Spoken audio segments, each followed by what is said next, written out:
सबसे पहले आप सभी को होली की हार्दिक शुभकामनाएं। हर साल की तरह इस बार भी होली है, पर दिल उदास है। ज़्यादातर शेयर बाज़ार के निवेशक और ट्रेडर्स जिनका बहुत ज़्यादा प्यार है शेयर बाज़ार से, दिल उदास है। आज सभी के दिल में ये गाना बज रहा है। ये मंदी ये ठंडी बाजार की धारा करे दिल खराब।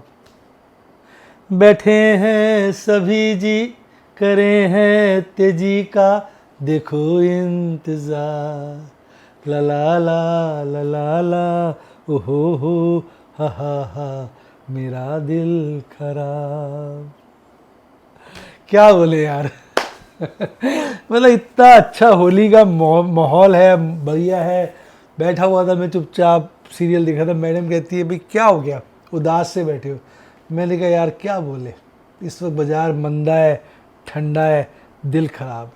तभी एकदम ये बोल दिमाग में आया, ये मंदी ये ठंडी बाज़ार की धारा करे दिल खराब। बैठे हैं सभी जी, करे देखो तेजी का सब इंतज़ार। ला ला ला ला ला ला ला ला ला ला ला ला ला ला ला। तो क्या बोले यार, सही बताइए आपका मन कैसा है? उदास है, खुश है, भंगड़े डाल रहा है, कैसा है? हम चाहे रोज़ वीडियो में हंसते हैं भाई, क्योंकि रोने धोने से अगर दुख कम हो जाता तो पर क्या, पर दिल में एक टीस तो है कि यार बाज़ार ने काफ़ी मारा है। जब शेयरों को देखो ना, ऊपर से 50% करेक्ट हो गए, पोर्टफोलियो की बैंड बज रही है, तो क्या करें। आज हालांकि मैंने कुछ बहुत इंपॉर्टेंट काम करा था जिसकी चर्चा मैंने आज की वीडियो में करी है, तो वीडियो को आज ध्यान से देखिएगा। बाकी आप क्या कर रहे हैं इस माहौल में, आपका दिल कैसा, मन कैसा, लिख डालिए कमेंट में, क्योंकि डार्लिंग मैं सारे कमेंट पढ़ता हूँ।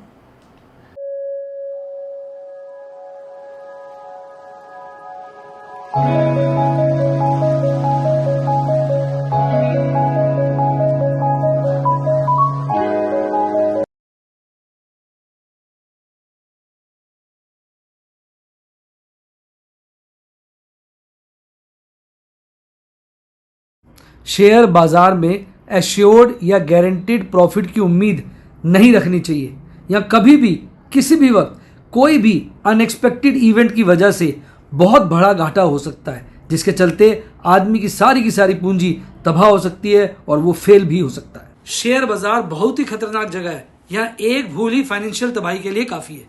मैं केवल एजुकेशनल वीडियोस ही बनाता हूं, मैं कोई बाय सेल रिकमेंडेशन नहीं देता हूं। चर्चा किए गए स्टॉक उदाहरण के लिए हैं और खरीदने या बेचने की कोई रिकमेंडेशन नहीं है। मेरा यह मानना है कि शेयर बाजार में निवेश किसी के कहने पर नहीं करना चाहिए, बल्कि अपने रिस्क एपेटाइट और जानकारी के हिसाब से करना चाहिए। सदा याद रखें, जिसने ली टिप उसकी हुई डिप। शेयर बाजार में निवेश जोखिमों के अधीन है। निवेश करने से पहले सभी संबंधित दस्तावेजों को ध्यान से पढ़ें। हाय गाइस, आपका स्वागत है आपके अपने show MKJ talks for investment इन हिंदी में। कैसे यार भाई, क्या बोले यार। अब बाज़ार जो है बुरे हालात में, और महीने का मतलब साल का अंत होने वाला है, फाइनेंशियल ईयर जो हमारे 31 मार्च को अंत हो जाएगा।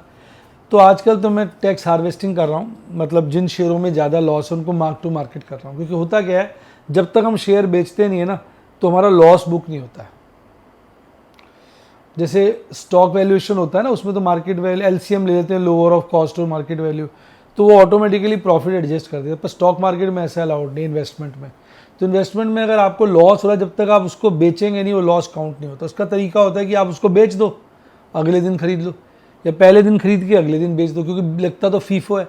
या एक अकाउंट में बेच के दूसरे अकाउंट में खरीद लो, मतलब कुछ भी करके, मतलब एक बार आपको शेयर सेल करने पड़ेंगे, तभी वो लॉस बुक्स के अंदर आएगा, प्रॉफिट के अगेंस्ट एडजस्ट होगा और आपका प्रॉफिट कम होगा, तो टैक्स लायबिलिटी कम होगी।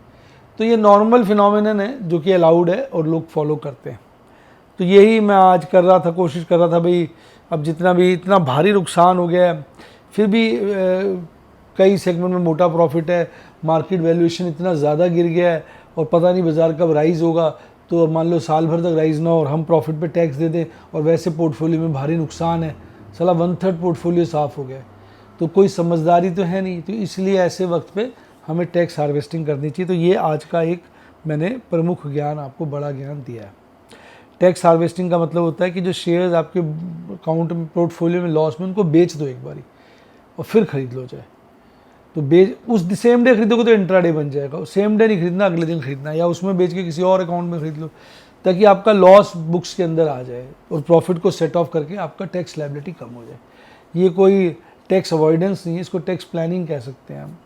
प्रूडेंट भी है, क्योंकि एक्चुअली क्या होता है, जब बिजनेस करते हैं ना, उसमें हमने जैसे सोना खरीदा, बाद में सोने की वैल्यू गिर गई, तो हम बाई क्लोजिंग स्टॉक दिखाते हैं पीएन ट्रेडिंग अकाउंट पे, तो क्लोजिंग स्टॉक की वैल्यू कम कर देते हैं क्योंकि माल की वैल्यू कम हो गई, तो प्रॉफिट कम हो जाता है। यहाँ हम अपने स्टॉक्स की वैल्यू कम नहीं कर सकते अनलेस उसको बेचें, क्योंकि ये सेल बेसिस पे चलता है, तो इसलिए इसमें ऐसा करना पड़ता है।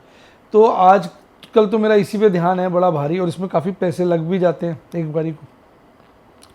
तो यही सारी कहानी है, ये जीवन है, इसमें सब रंग होते हैं। जैसे एक बाग में सारे फूल होते हैं, इसी तरह शेयर बाज़ार में भी सारे रंग है, तेजी का रंग, मंदी का रंग, ठंडी का रंग सारे रंग हैं, और उन्हीं रंगों से हमें अपना दाल दलिया निकालना है। तो आजकल तो कहते हैं कि भाई इसी काम पे हम लगे हुए। आइए चलिए डेटा देखते हैं। भाई ये देखिए आप, बड़े दिनों के बाद ये ग्रीड कैसे दिखा रहा है 49.31 पे। फियर हो जाएगा ना, आपने ग्रीड को फियर नहीं किया आज। मैडम का ना दिल खराब हो गया, बाजार में जो ठंडापन है ना, मैडम भी उदास हो गई। डेटा बनाते वक्त उनसे इनवॉलंटरली कई मिस्टेक्स हो जाती हैं, इसी को बोलते हैं ये मंदी, ये ठंडी बाजार की धारा करे दिल खराब। तो जब दिल खराब होगा तो गलतियां भी होंगी, दिल खुश होगा तो गलतियां नहीं होंगी। तो ये आपको बता सकता है, हम चाहे कि आपके साथ मुस्कुराते रहते हैं, पर सच्चाई है कि बाजार के नुकसान से हम भी आप ही की तरह परेशान हैं। आज तो डॉलर इंडेक्स बढ़ गया है, तो ये कोई अच्छी बात नहीं है। क्रूड तो ठीक है, लोअर साइड पे है, रुपया 87 के ऊपर, अच्छी बात नहीं है। और 10 ईयर ट्रेजरी यील्ड भी लगातार, इसने जो 2.25 का बॉटम लगाया था, वहाँ से बढ़ते बढ़ते वो वहाँ से लगभग 0.1% से ज़्यादा बढ़ गई है। तो फिर उल्टी गिनती बाजार में शुरू हो गई है। एफआईज बेची जा। आज एफआईज ने कैश सेगमेंट में बिकवाली करी, डीआईज ने बड़ा माल खरीदा, जिसके चलते हुए नेट कैश सेगमेंट में खरीदारी है। पर एफआईज ने आज इंडेक्स फ्यूचर, स्टॉक फ्यूचर दबाकर बेचे।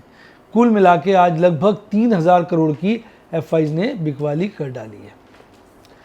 तो अब जिसके चलते अगर आप देखेंगे, इनकी इंडेक्स में लॉन्ग 18.8, ये इंडेक्स लॉन्ग उन्होंने बिकवाली के तो बढ़ कैसे गए हैं?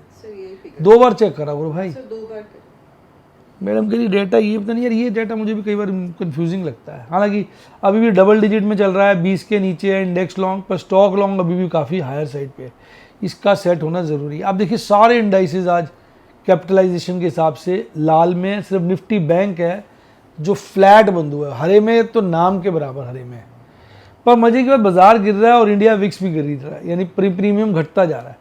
अब अगर आप सेक्टोरल वाइज देखेंगे तो सिर्फ निफ्टी पीएसयू बैंक 0.5% के लपेटे में प्लस है, सिर्फ पीएसयू, और कोई इंडेक्स आज प्लस नहीं है। और एक ये निफ्टी सीपीएससी, ये 0.33% प्लस है, और कोई प्लस नहीं। और एडवांस डिक्लाइन रेशियो बहुत पुअर है, 820 और 1690, 1:2।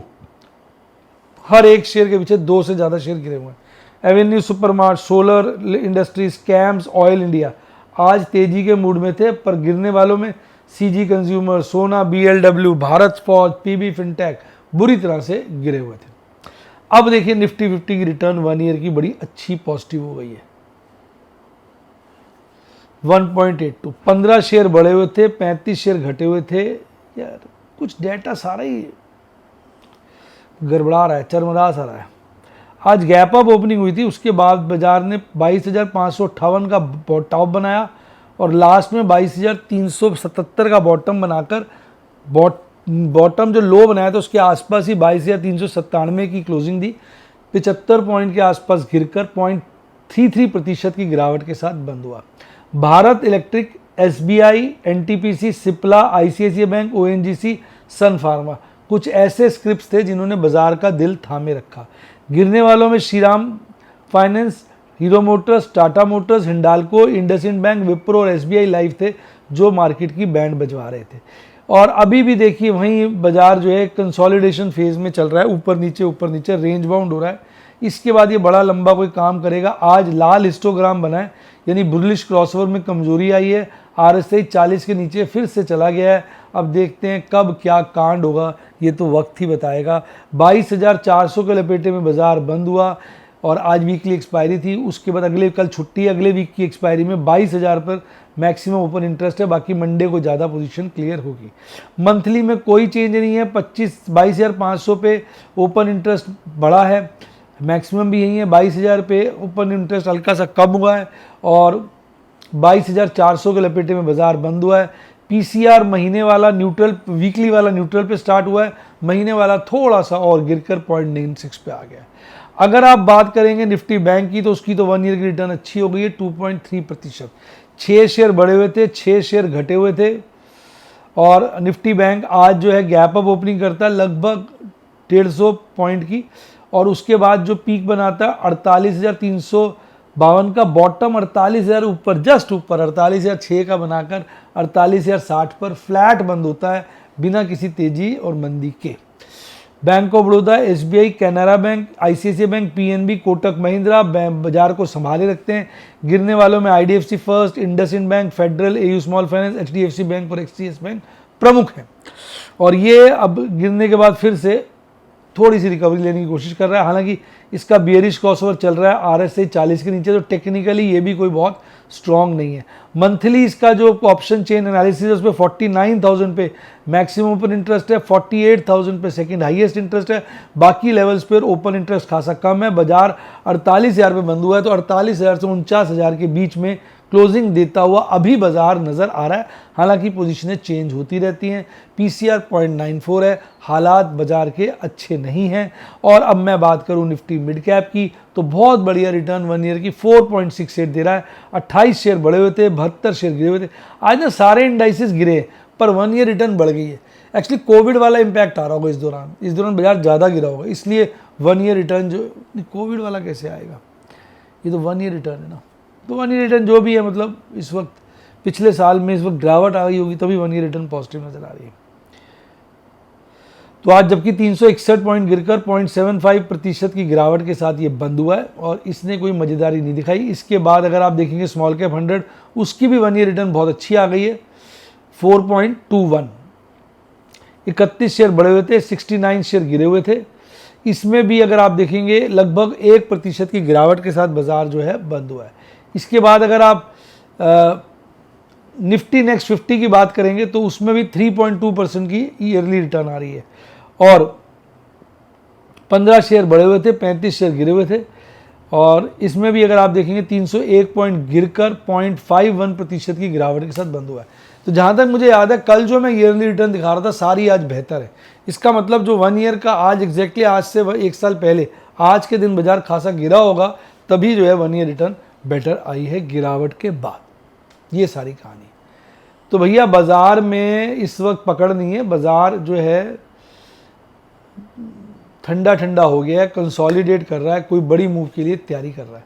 अब वो बड़ी मूव ऊपर की होगी नीचे की होगी ये तो वक्त बताएगा, पर हम तैयार हैं बाजार से डील करने के लिए। आप क्या तैयार हैं? और हाँ, अगर आप निवेशक हैं, ट्रेडर हैं, तो बढ़िया डीमैट अकाउंट खोलाइए। उसके लिए जानकारी के लिए, तरीके के लिए, ब्रोकरेज प्लान्स जानने के लिए मेरी टीम को कॉल करिए 70 11 323 077 70 11 323 077। और अगर आपको मेरा कोर्स ज्वाइन करना है, याद रखें मैं कोई बाय सेल रिकमेंडेशन नहीं देता, तो मेरी टीम को इसी नंबर पर कॉल करिए। इसी के साथ साथ bye, God bless you, happiness. आप स्टॉक मार्केट के बेताज बादशाह बने।